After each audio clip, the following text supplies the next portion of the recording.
एक बार की बात है। कौशल राज्य पर राजा महेंद्र सिंह राज करता था। प्रजा उसका सम्मान करती थी और साथ ही उससे भय भी खाती थी। राजा की सबसे बड़ी कमजोरी थी उसकी रानी मयूरी। वह उसे बहुत प्रेम करता था। उसके बिना एक भी पल रहना राजा महेंद्र सिंह के लिए मुश्किल था। विवाह के 3 वर्ष पश्चात रानी जुड़वा बच्चों को जन्म देने के बाद चल बसी। राजा पूरी तरह से टूट गया। वह अपनी पत्नी के बिना अब कैसे रह पाएगा। वह आग बबूला हो उठा। इस जुड़वा औलाद ने मुझसे मेरी पत्नी को छीन लिया। मैं इनकी मनुष्य शक्लें भी नहीं देखना चाहता। ले जाओ इन्हें यहाँ से। इन्हें इनकी नानी के पास छोड़ आओ। राजा ने अपने प्रधानमंत्री हरिराम को निर्देश दिया। लेकिन महाराज, हरिराम ने कारण जानना चाहा। राजा भड़क कर बोला, चुप रहो। तुमने सुना नहीं मैंने क्या कहा। मैं अब इस बारे में कोई बहस नहीं करना चाहता। मेरे आदेश का पालन हो। जी महाराज, जो आज्ञा महाराज। हरिराम हकलाता हुआ बोला। एक और बात, आज के बाद मुझे मेरे राज्य में कोई बच्चा दिखाई नहीं देना चाहिए। उन्हें यहाँ से भगा दो। राजा ने कहा, महाराज यह ठीक नहीं होगा। हरिराम साहस जुटाते हुए बोला, क्या मतलब है तुम्हारा। राजा महेंद्र ने रोब से पूछा, प्रजा अपने बच्चों के बिना मर जाएगी। हरिराम विनम्रता से बोला। यह सुनकर राजा महेंद्र सोच में डूब गया और फिर बोला, ठीक है, बच्चों को राज्य से बाहर मत भेजो पर उनका बचपन समाप्त कर दो। मैं कुछ समझा नहीं महाराज। हरिराम ने अचरज भरे शब्दों में पूछा। मैं चाहता हूँ कि बच्चे अपना बचपना छोड़कर बड़ों की तरह व्यवहार करना सीखें। आज से सब बच्चों का उछल कूद करना, खेलना और खिलखिलाना सब बंद। राजा ने कहा, पर क्यों महाराज। हरिराम ने आश्चर्य से पूछा। मैं नहीं चाहता कि कोई भी बच्चा मुझे मेरा जुड़वा औलाद की याद दिलाए। उनका ध्यान आते ही मेरा खून खोलता है। मुझे मेरी मयूरी की याद आती है। मुझे लगता है मेरा सब कुछ लुट गया है। राजा उदास स्वर में बोला। अपना सिर झुकाकर हरिराम वहीं खड़ा रहा और कुछ नहीं बोला। पूरे राज्य में ये ऐलान कर दो कि मेरे आदेश का पालन सभी बच्चों को करना होगा। उल्लंघन करने वाले बच्चों को राज्य से सदा के लिए निकाल दिया जाएगा और उसके माता पिता भी दंडित होंगे। राजा बोला। अगले दिन से आदेश लागू हो गया। लोगों में मूर्खता भरे इस आदेश को लेकर काफ़ी रोष था, लेकिन वे राजा के सामने इसका विरोध करने से डरते थे। हार कर उन्होंने अपने बच्चों को जीने का नया तरीका सिखाना शुरू कर दिया। लगभग 6 महीनों के बाद बच्चों की किलकालियाँ सुनाई देनी बंद हो गई। पेड़ों पर चढ़ते, पतंगे उड़ाते लड़के और रस्सी कूदती व गुड़ियाओं से खेलती लड़कियां अब नजर नहीं आती थीं। कौशल एक सुंदर राज्य था। तरह तरह के फूल, विभिन्न प्रकार के आकर्षक पेड़, मीठे फल, कई प्रजातियों के पशु पक्षी इस प्रदेश को प्राकृतिक सौंदर्य से परिपूर्ण राज्य बनाते थे। लेकिन जल्दी ही सब कुछ बदलने लगा। पक्षियों ने यह चहचहाना छोड़ दिया। जिन बुलबुल और पपियों की कुकू से कौशलवासियों की सुबह होती थी, वे शांत होते जा रहे थे। हिरणों का कलोल करना और गाय भैंस के बछड़ों का उछल कूद करना सब समाप्त होता जा रहा था। रसीले आम, सेब और अमरूदों से लदे रहने वाले पेड़ अब उजाड़ दिखते थे। जैसे तैसे समय बीतता जा रहा था, हालात और खराब होते जा रहे थे। वरुण देव भी प्रदेश से नाराज थे, जिस कारण वर्षा न हुई। बिना पानी के फसलें बर्बाद हो गईं। किसानों में हाहाकार मचने लगी। एक दिन प्रधानमंत्री हरिराम ने राजा महेंद्र को राज्य की बदहाली के बारे में जानकारी दी। हरिराम की पूरी बात सुनकर राजा ने घोषणा की कि हमें देवताओं को शांत करना होगा, अनुष्ठान पूजा का भव्य आयोजन करना होगा। मेरा विश्वास है कि ईश्वर हमारी रक्षा अवश्य करेंगे। 11 दिनों तक प्रजावासियों ने मिलकर पूजा अर्चना की, पर कोई लाभ नहीं हुआ, बल्कि राज्य की स्थिति और भी गंभीर होती चली गई। कुछ दिन बाद एक दिन राजा महेंद्र सिंह अपने कक्ष में बैठा था। तभी द्वारपाल ने आकर सूचना दी, महाराज स्वामी ऋषि आनंद जी पधारे हैं। राजा खुशी से बोला, उन्हें तुरंत सम्मान पूर्वक अंदर ले आओ। महेंद्र की पूरी शिक्षा दीक्षा स्वामी ऋषि आनंद के आश्रम में हुई थी।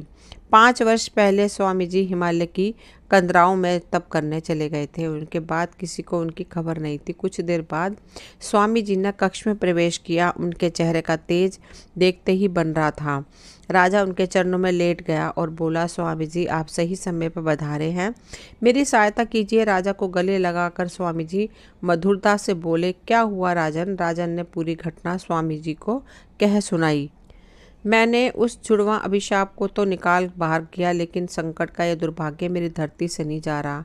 मैं और मेरी प्रजा त्राई त्राई कर रहे हैं। स्वामी जी ने शांत स्वर में कहा, महेंद्र, तुम उन दो नन्ही जानों को अभिशाप कह रहे हो। अभिशाप वे दो कोमल सुकुमार नहीं बल्कि तुम्हारी मूर्खता और अज्ञानता है।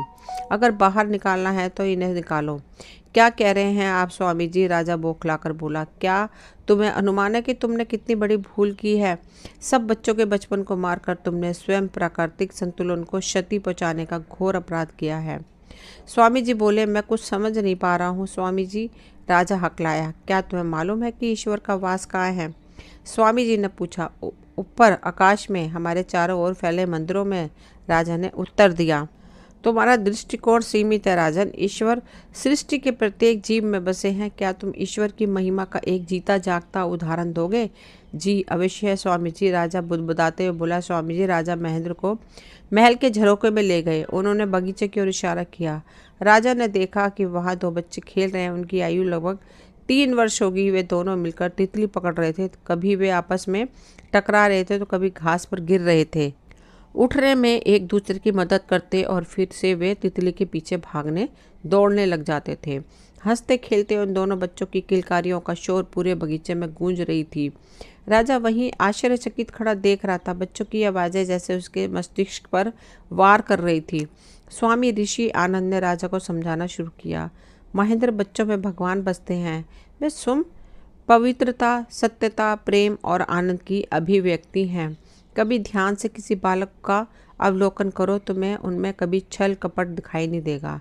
प्रत्येक बच्चा प्रसन्नता, आमोद प्रमोद और जीवन के परमानंद का प्रतीक है। बच्चों के बचपन को समाप्त कर तुमने स्वयं ईश्वर की उपस्थिति का बहिष्कार किया है, और जब ईश्वर ही चले गए तो क्या माँ प्रकृति यहाँ रह पाएगी? इसी के परिणाम स्वरूप स्वर्ग सी तुम्हारी ये हरी भरी धरती आज उजाड़ बन चुकी है। तुम्हारे देश में केवल जीते जागते शव रह गए हैं। लेकिन स्वामी जी, मैं अपना जुड़वा संतान पर आग बबूला था।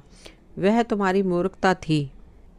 तुम्हारी पत्नी की असामयिक मृत्यु उसके भाग्य में थी। तुम उन दोनों निर्दोष मासूमों पर आरोप कैसे लगा सकते हो? वे शिशु अपनी जननी को क्या मारेंगे?